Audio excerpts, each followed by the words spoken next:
Okay, so I'm going to pick up where I left off here with the with this present thing. So that's a hyperlink, and it goes to the next slide. And again, that works when you're in present mode, and it goes to the next slide. Yeah. So if I clicked on that, I went to slide 2. Now let's have a look at slide 2, because here I've linked images as well. So if I click on this picture here, you can see I've linked that to slide 7.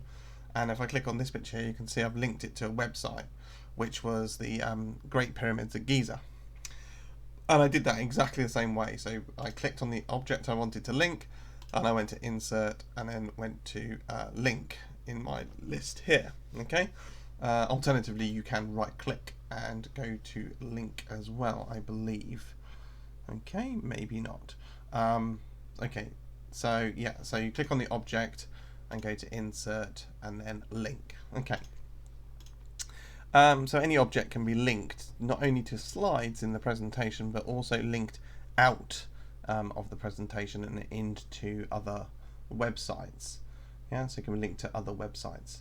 So that's also an option. Here I've created a button, and I've linked that back to slide number 5, so which is our screen 1 button. So you can see the same thing again. I can create a link. And that's important because in the app, you've got to imagine that it's on a screen of an iPad, and they would be tapping the links to get backwards and forwards.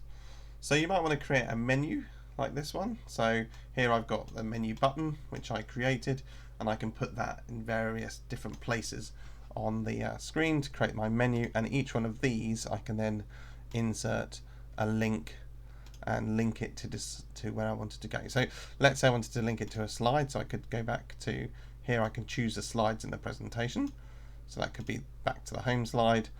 And let's say this one I wanted to link out somewhere else. So if I wanted to link that to, say, information on the internet, then I could again insert a link, and this time I could slides in this presentation, or I could start searching for things.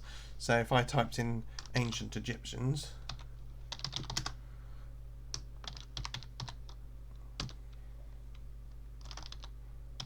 so I typed in ancient Egyptians here, it looks for things in my drive, but if I click find more, then it looks for things on the internet. So let's say I wanted to search to this website here, history, and that's the website I wanted to search for.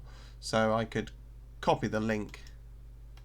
I could copy the link here and put that onto the link in here. So insert link, and then I could paste the link in and apply that way.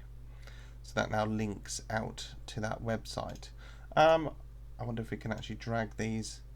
No, we can't drag those, but yeah, that's the best way then, is to go to visit the website you want to link, copy the web address, and then place it onto your object.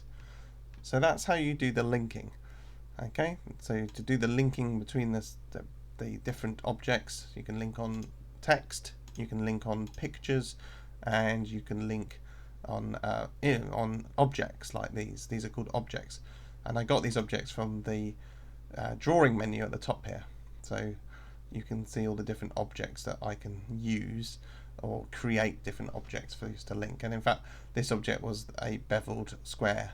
Okay, it looks like a button. Okay, so you can do all of those things.